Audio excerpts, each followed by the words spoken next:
All right, y'all, so here we are on paper. I wanted to give a brief lecture as to what an equation of the line does. This relates this set of data to this set of data through y equals mx plus b. Probably in school, at some point you learned that this is the y-intercept and that this is the slope, and all that's really cool, but the most important thing you can garner from an equation of the line is that you can relate anything on here to anything on here. Like this is my x-axis, right? These would be my x values. This is my y-axis. These would be my y values. Why is that important? Well, let's get some paper here. Let's say I want to know if this trend continues, what happened in the year 1985? In other words, what was CO2 concentration in 1985? Well, we know the equation of the line is y equals 4.9798x minus 9658.8. And I want to know what happens in 85. 85 is a year that was, again, the x values. So what you do is you plug in 85 for x. So now we got y equals 4.9798 times 1985 minus 9658.8. And now we can solve for y. So I'm just going to do it on a calculator here. 4.9798 times 1985. And then I'm going to subtract 9658.8. I get an answer of 226.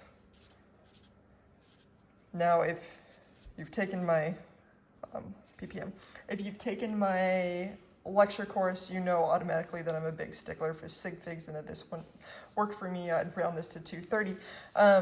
But the most important thing you can recognize is given in a year, you can figure out what the ppm would be if you're following this trend. Now let's go ahead and run it a different way. What if I said in what year will this concentration hit? Which year will CO2 equal 450? Well, now we can use that same equation of the line, y equals 4.9798x minus 9658.8.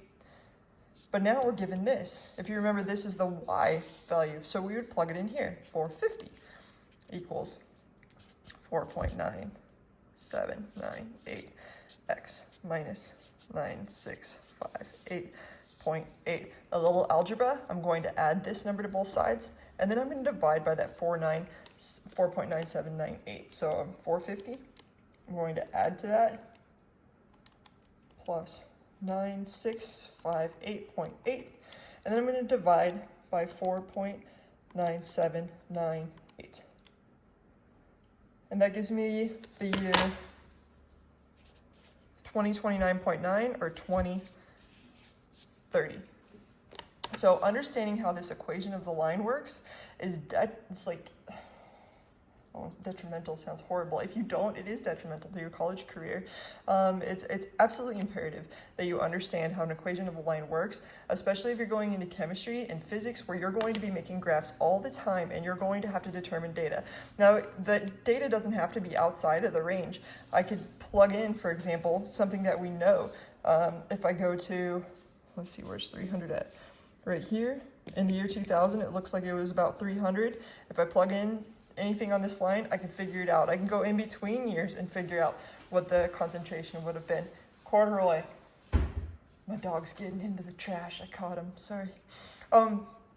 So yeah, really understand how an equation of the line works and how to use it to solve different values because you're going to need it for, well, for this week. Bye.